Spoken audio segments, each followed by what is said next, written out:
Bonjour à tous et bienvenue sur Platinum Vendroux en compagnie de UB Van Darten et cela pour une nouvelle vidéo intitulée Comment rajouter un bouton de paiement sur son site WordPress, bien évidemment avec PayPal.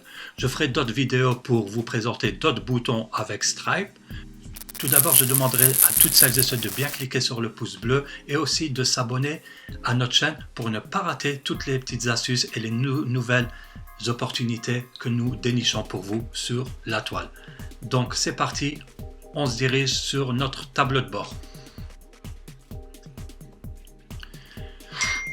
Alors, pour s'y faire, une fois arrivé sur notre tableau de bord, nous allons tout d'abord se connecter avec notre compte PayPal, d'accord? Car c'est là que nous devons récupérer notre code HTML ou notre code pour introduire notre bouton. Alors pour s'y faire, on va se diriger sur effectuer et accepter les paiements et on part sur la rubrique bouton PayPal, d'accord? Et là vous pouvez apercevoir que on a une multitude de boutons pour créer. Donc on a Smart Bouton, vente sur les réseaux, acheter, c'est ce qui va nous concerner le plus, ajouter au panier, on s'en fout, s'abonner, on s'en fout, faire un don, c'est essentiel pour recevoir des dons, peu importe votre structure. Moi pour ma part je suis une association, donc j'ai créé ce bouton faire un don et je l'ai collé sur ma page d'accueil de mon association, d'accord? Et puis vous avez aussi acheter qui est le plus utilisé, car la plupart des internautes qui vendent sur internet, surtout pour des objets virtuels, des objets numériques comme des produits exemple comme des formations en ligne ou autres. Donc ce qu'on va faire maintenant, nous allons directement passer à la création du bouton. Alors pour créer le bouton acheter, ce qu'on va faire, la première étape, ça sera de renseigner l'onglet. Si vous avez énormément de boutons sur votre site, vaudrait mieux donner un nom à chaque bouton, comme ça vous le retrouvez plus facilement. Moi pour ma part, exemple, je vais mettre formation, exemple dropshipping, d'accord, et exemple, je veux la vendre, exemple 250 €, d'accord? Il faut savoir que quand vous mettez votre prix, calculez bien aussi la TVA, d'accord? Il faut savoir que PayPal prend une marge avec vous, donc prenez ça en compte, d'accord? Alors pour la livraison, utilisez un montant spécifique. Moi pour ma part je m'en fous car c'est des produits numériques, donc il n'y a pas de taxe, il n'y a pas de... utilisez le taux de la TVA pareil. Pour ma part, je vais mettre 20%.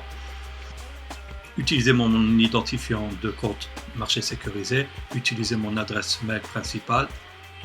D'accord. Alors, vous pouvez utiliser votre adresse mail. Comme ça, on est sûr de trouver les messages sur votre boîte mail. D'accord. Après, la deuxième étape, ça sera tout ce qui concerne le stockage, etc. Donc protéger vos boutons, effectuer le suivi de stock, on s'en fout, suivre les pertes et les profits, on s'en fout, car c'est des produits numériques. Sinon, si c'est des produits physiques, à vous de cocher ou pas cocher ces cases, d'accord? Alors, la troisième étape et qui sera la plus importante, souhaitez-vous permettre à vos clients de modifier les quantités commandées? Non, surtout pas. Si je coche oui, eh ben, la personne va recevoir autant de fois les formations que j'ai mis en ligne. C'est une seule transaction pour un seul produit et non pas une transaction pour 1000 produits. C'est-à-dire la formation, il va la télécharger 1000 fois pour avoir payé qu'une seule fois. D'accord? Et ça, c'est pas bon du tout. D'accord? Souhaitez-vous permettre à vos clients de modifier les quantités commandées? Non. Alors, votre client peut ajouter des instructions particulières dans un message de votre intention? Oui, Comme ça, on peut savoir on peut savoir c'est quoi ses intentions, on peut savoir ce qu'il désire. S'il y a un problème, une anomalie, il peut nous la faire parvenir par message et qu'on puisse voir ensemble la solution. D'accord? En général, tout se passe bien. Avez-vous besoin de l'adresse de livraison de votre client? Oui, on ne sait jamais. C'est toujours important, ça sera toujours un email, ça sera toujours une adresse, d'accord? Donc dirigez vos clients vers une URL si annulant le paiement. Donc si la personne annule le paiement, ce qu'on peut faire, c'est de le rediriger vers la page d'accueil ou la page de produit. On ne sait jamais, il pourra changer. On ne sait jamais, peut-être qu'en revisitant la page d'accueil, peut-être qu'il va changer d'avis et il va se rediriger vers le paiement. D'accord? Donc, le mieux à faire, c'est de rediriger les personnes sur votre page d'accueil ou sur votre page de Facebook ou YouTube ou une URL que vous possédez où vous faites la promotion de vos produits, vos vidéos, etc. D'accord? Donc, moi, pour ma part, c'est un site internet. Alors, ce que je vais mettre ici, normalement, c'est ma page d'accueil. D'accord? Voilà. Et maintenant, le plus important, c'est de diriger les personnes vers le lien que vous voulez promouvoir, que vous voulez vendre après avoir payé. Donc, une fois que le client aura payé, dirigez vos clients vers l'URL lorsqu'ils terminent leur paiement. Je pense que c'est clair pour vous et c'est très simple. Donc maintenant, vous rajoutez ici l'URL de votre produit, c'est-à-dire si vous avez créé votre formation en ligne ou si vous avez créé une vidéo, je ne sais pas, où vous voulez vendre une vidéo, vous mettez l'URL du produit que vous voulez vendre ou la formation. D'accord? Donc ici, vous introduisez l'URL concernée après avoir payé. Donc si c'est une formation que personne ne doit voir, sauf si la personne paye le prix de cette formation, vous cliquez ici pour rajouter.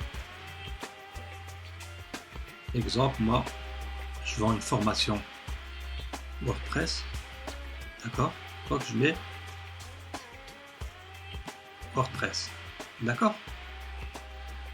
Ici, on n'y touche pas. Et maintenant, ce qu'on va faire, on va créer notre bouton.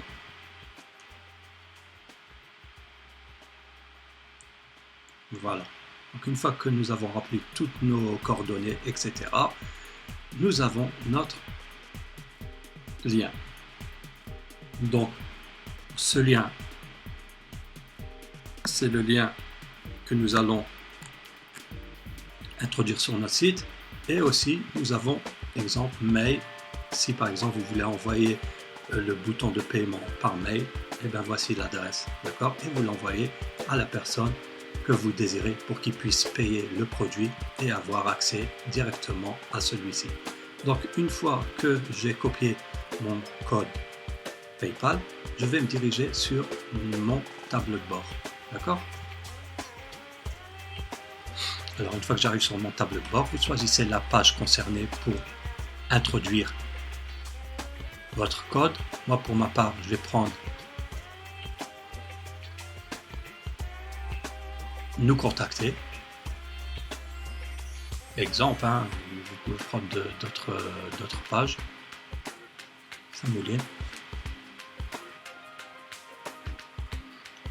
Donc voilà. Alors, ce qui se passe, vous avez deux façons d'introduire votre code du bouton PayPal ou sur l'interface Gutenberg en cliquant sur le petit plus bleu où va apparaître le menu, et puis par la suite vous allez rajouter, exemple, on va rajouter, on introduit le code que nous avons copié de notre compte PayPal et il n'y a plus qu'à le coller.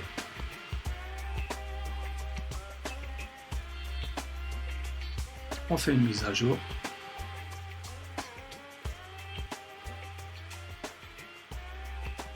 Voir la page.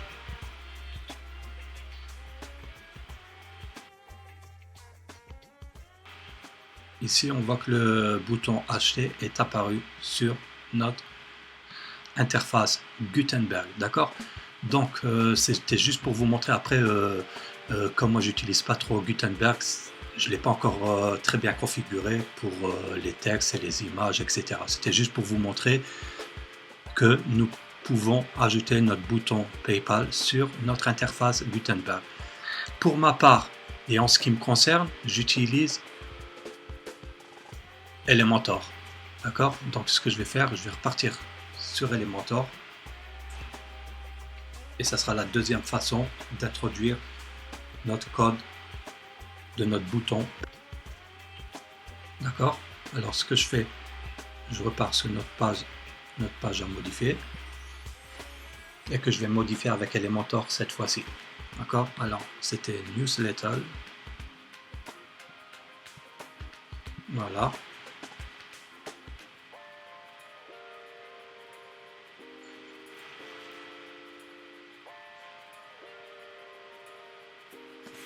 Voilà, donc je vous explique, hein. Exemple, si je veux modifier avec Elementor, c'est juste pour l'exemple, hein, d'accord. Donc maintenant, si vous ajoutez le bouton sur Gutenberg et que vous par la suite vous voulez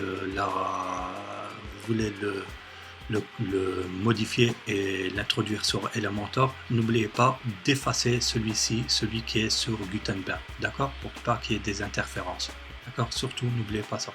Alors ici je rajoute une case et nous allons sur HTML qui se trouve dans l'interface Elementor sur notre gauche, d'accord. Et pareil, on introduit notre code que nous avons obtenu de notre plateforme, notre compte PayPal, d'accord. Une fois introduit le code, eh bien, vous pouvez apercevoir notre cher bouton qui est acheter. Donc on va visualiser la page en direct pour voir ce que ça donne. Bien apparu sur notre page, on clique dessus pour voir ce que ça donne.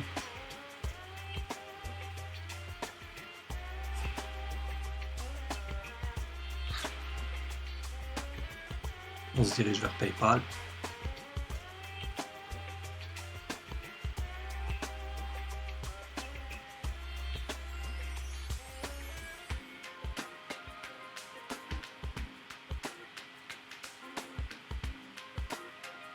Et voilà, voici notre bouton PayPal. Donc les personnes qui voudront acheter votre formation ou votre produit n'auront plus qu'à rentrer leur adresse mail de leur compte PayPal et leur montant à payer, d'accord. Donc on revient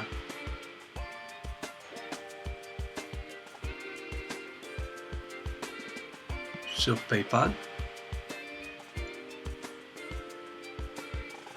Comme vous pouvez l'apercevoir,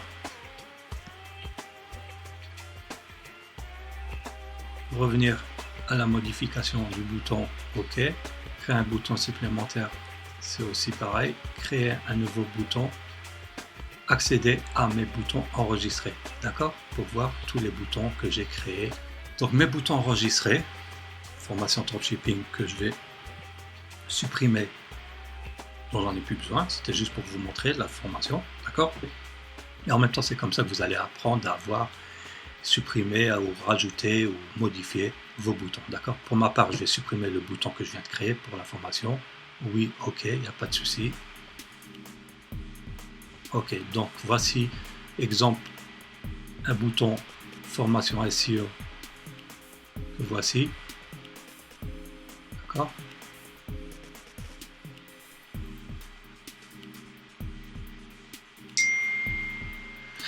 Alors, on va récapituler, rien de plus simple. Vous arrivez sur votre compte PayPal, vous effectuez et acceptez un paiement, d'accord. Après, on se dirige vers bouton PayPal. Et là, on a le choix de créer le bouton qui nous concerne. D'accord? Exemple, moi si je prends acheter, et aussi vous pouvez créer, ajouter au panier, faire un don, s'abonner, smart, s'abonner, etc. D'accord? Vous avez une multitude de boutons à créer. Le plus souvent c'est acheter ou faire un don. C'est les deux boutons. Donc on a aussi exemple, si par exemple je veux modifier, exemple je vais prendre acheter.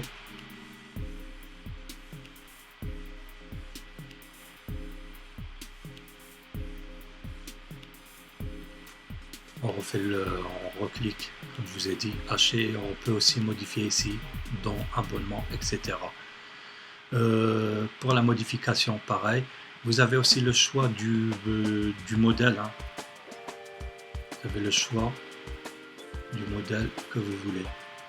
Donc en général, il faut prendre les plus populaires, car si vous prenez autre modèle, il est susceptible que les personnes peuvent croire que c'est un spam ou une arnaque ou etc. D'accord? Donc j'espère que cette vidéo vous a plu. Et puis moi je vous dis à la prochaine et ciao ciao!